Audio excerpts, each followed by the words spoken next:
पूर्ण नेमिंग पण का? हा एक सेंटर असतो, हां हा एक दुसऱ्या गिअरचा सेंटर, बरोबर.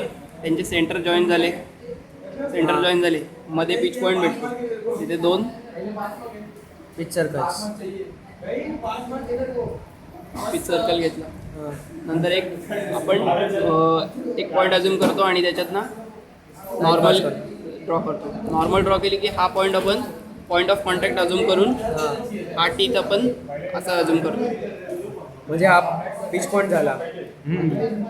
पिच पॉईंट पिच सर्कल हा पिच पॉईंट आहे. हा पिच पॉईंट आहे आणि हा टीथ टच होण्याचा point of contact. Point of हा कॉन्टॅक्ट. Point of contact. हा पॉईंट ऑफ कॉन्टॅक्ट अजून पण दुसरा असा ड्रॉ करू आणि या पॉईंट ऑफ कॉन्टॅक्टला आपण टँजंट पण ड्रॉ करायची असते. Normal tangent. हा नाही, ही नॉर्मल, कॉमन टँजंट. ही कॉमन नॉर्मल कॉमन आणि नॉर्मल टँजंट. Common tangent. हां, आता ही नॉर्मल असते. याच्यामध्ये अजून आपल्याला कन्स्ट्रक्शन कसं करायला लागतं सांगू. एक असं कन्स्ट्रक्शन करायला लागतं, ही परपेंडिक्युलर आणि ही पण परपेंडिक्युलर ड्रॉ करायला. अल्फा.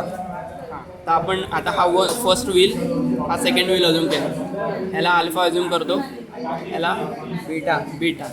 Velocity आणि नंतर आपण काय असं अजूम करतो की जी वेलोसिटी असते ती डायरेक्शन ऑफ नॉर्मलमध्ये, म्हणजे ॲक्च्युअल जी दोन्ही याची रिझल्टंट वेलोसिटी असते ना ती ह्या डायरेक्शनमध्ये असते व्ही. हां, पण आपण जर हा पॉईंट आहे ना, आता हा पॉईंट आपण म्हणजे फक्त हा पॉईंट आपण पी कन्सिडर करतो, हा क्यू कन्सिडर करतो, बरोबर. आता एक ऐक ना प्रतीक. हा पॉईंट आहे ना, तो बोलला ही वेलोसिटी. हां, मग आता ह्या तीच्या रिस्पेक्टिव्ह ना विथ रिस्पेक्ट टू T2 एक वेलोसिटी अशी जाते V2. आणि विथ रिस्पेक्ट टू T1 जर हा पॉईंट आपण ह्या T2 वर कन्सिडर केला तर ही वेलोसिटी डायरेक्शन अशी जाते.